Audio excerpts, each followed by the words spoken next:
Hello दोस्तों, स्वागत है आप सबका हमारे YouTube channel 4G study plus में।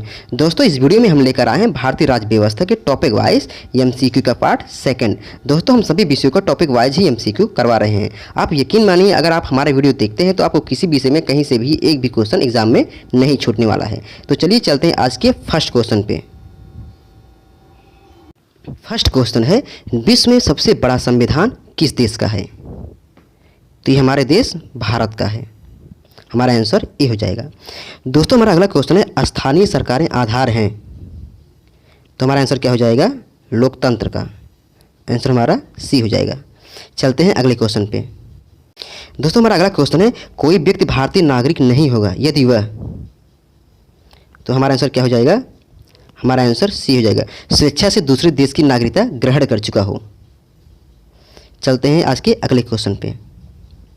दोस्तों, हमारा अगला क्वेश्चन है, हमारे संविधान में न्यायिक समीक्षा की धारणा किस देश के संविधान से ली गई है? तो हमारा आंसर हो जाएगा बी, यूएस से। दोस्तों, यूएस से संविधान से भारतीय संविधान के निर्माताओं द्वारा न्यायिक समीक्षा, मौलिक अधिकार, संविधान की सर्वोच्चता, उपराष्ट्रपति से संबंधित व्यवस्था, न्यायिक पुनरावलोकन, राष्ट्रपति व उच्चतम न्यायालय के न्यायाधीशों को हटाने की प्रक्रिया ग्रहण की गई है। इस बात को याद रखिएगा। चलते हैं आज के अगले क्वेश्चन पे। दोस्तों, हमारा अगला क्वेश्चन है, भारतीय संविधान में मूलभूत अधिकार किस संविधान से लिए गए हैं?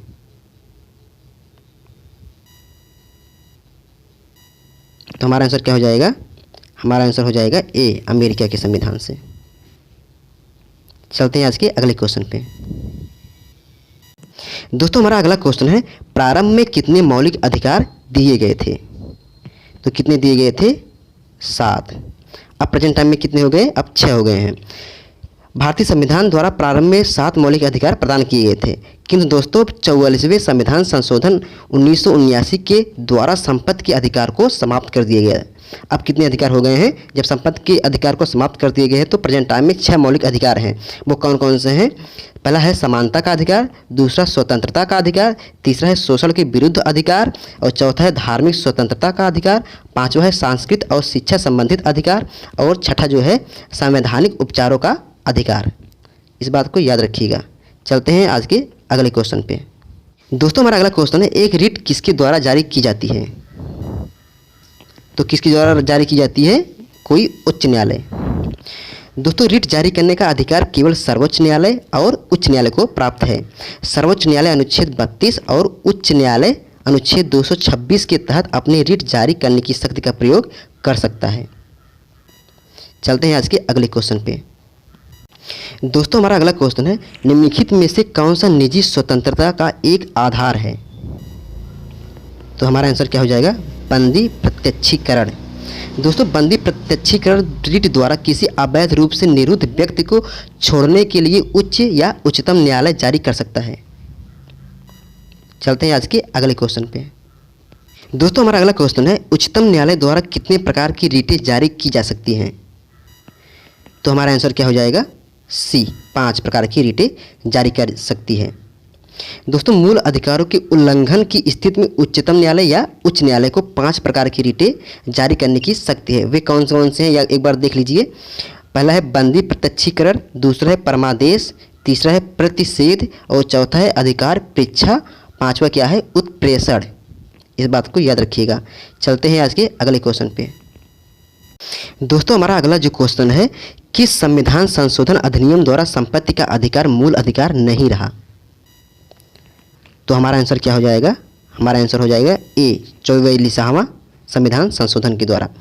दोस्तों, संपत्ति का अधिकार प्रारंभ में भारतीय संविधान के मौलिक अधिकार के अंतर्गत शामिल था, परंतु जो है 44वें संविधान संशोधन 1978 द्वारा इसे मौलिक अधिकार की सूची से हटा दिया गया था। अब यह जो है वर्तमान में यह अनुच्छेद 300 के अधीन एक विधिक अधिकार है। चलते हैं आज के अगले क्वेश्चन पे। तो हमारा अगला क्वेश्चन है, 44वें संशोधन के अंतर्गत कौन सा विधिक अधिकार बन गया है? इससे पहले वाले क्वेश्चन में हम बता चुके हैं। तो हमारा आंसर क्या हो जाएगा? बी, संपत्ति का अधिकार। चलते हैं अगले क्वेश्चन पे। दोस्तों, अगला क्वेश्चन है, मूल अधिकार भारतीय संविधान के किस भाग में स्थापित है? तो हमारा आंसर क्या हो जाएगा? डी, भाग 3 में। चलते हैं अगले क्वेश्चन पे। दोस्तों हमारा अगला क्वेश्चन है, अल्पसंख्यकों के हितों की सुरक्षा पर किस अनुच्छेद में विचार किया गया है?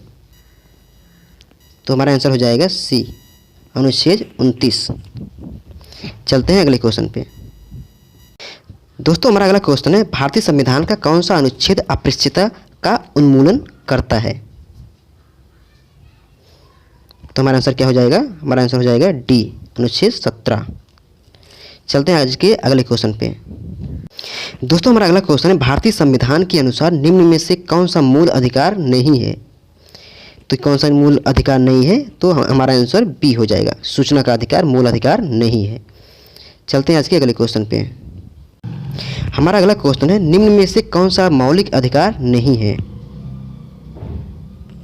तो हमारा आंसर क्या हो जाएगा?